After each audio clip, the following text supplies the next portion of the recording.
ایک لبنان کا ڈاکٹر ہے، کہتا میرے باپ کسان ہے، اس نے بڑی محنت کر کے مجھے آسٹریلیا بھیجا، میں ڈاکٹر بنا، MBBS ڈاکٹر۔ جب واپس آیا تنخواہ اچھی تھی، پڑھا لکھا تھا، لیکن کہتا ہے زندگی کے کچھ ایسے مسائل آئے کہ ان مسائل کی وجہ سے میں خودکشی کرنے چلا گیا۔ میں نے زہر لیا، پائزن لیا، گھر آیا، زہر کو کھانا چاہا، لیکن دروازے پہ دستک ہوئی۔ جب دروازہ کھولا تو میرے بچپن کا دوست گھر میں داخل ہوا۔ وہ جیسے گھر میں آیا، اس نے میز پہ زہر کو دیکھا، اے دوست یہ کیا کر رہے ہو؟ کہ زندگی کے مسائل نے تنگ کر دیا، پریشانیوں اور آلام نے حیرت میں ڈال دیا، بس یہی راستہ تھا کہ میں زہر کھا کے خود کو ختم کر دوں۔ کہ لیکن وہ پڑھا لکھا زیادہ نہیں تھا، لیکن اس میں روحانیت کی طاقت بہت زیادہ تھی، اسپریچول پاور بہت تھا۔ آج بچوں کو A لیول پڑھائیے، O لیول پڑھائیے، لیکن اس کے ساتھ ساتھ ان کے روح کو بھی بلند کیجیے۔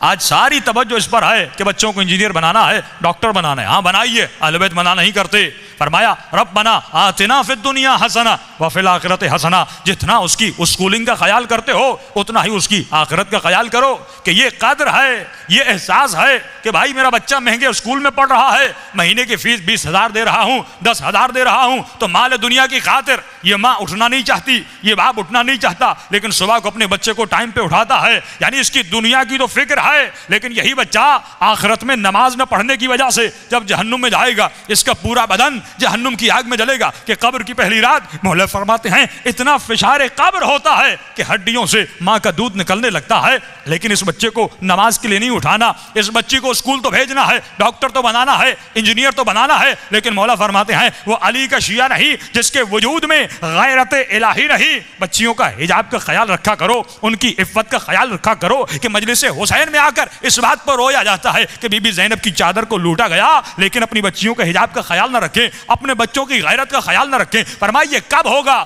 جب تمہارے ضمیر بیدار ہو جائیں گے، جب تمہارے دلوں میں ایمان داخل ہو جائے گا۔ اب اس ڈاکٹر کو سمجھانے لگا روحانی طریقے سے، موٹیویشن کی، یہ اپنی خودکشی سے منصرف ہو گیا۔ ایک مرتبہ صبح ہوئی، گھر گیا، اپنے باپ کو یہ ڈاکٹر کہتا ہے کہ بابا آپ نے تو مجھے کچھ پڑھایا ہی نہیں،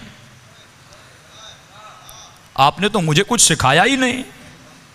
تو باپ غصے میں آ کر کہتا ہے اے احسان فراموش، میں نے اتنے پیسے خرچ کیے، اتنا بڑا ڈاکٹر بنا، آج اتنے پیسے کما رہا ہے، اس کی بجائے کہ میرا شکریہ ادا کرتا، آج یہ کہتے ہو کہ میں نے تجھے پڑھایا نہیں، میں نے تجھے سکھایا نہیں۔ کہ بابا آپ نے جتنا کچھ مجھے پڑھایا تھا، اگر کل رات میں زہر کھا لیتا میرا جنازہ آپ کے سامنے ہوتا۔ کہاں گیا پڑھنا، کہاں گیا لکھنا، کہاں گئی جابس؟ لیکن کہتا ہے اے کاش وہ میرا دوست آپ سے ملتا اور میں آپ سے ملا تھا، وہ زیادہ پڑھا لکھا نہیں تھا، اتنا بڑا ڈاکٹر انجینئر نہیں تھا، لیکن اللہ نے اس کے اندر روحانیت کی طاقت رکھی تھی۔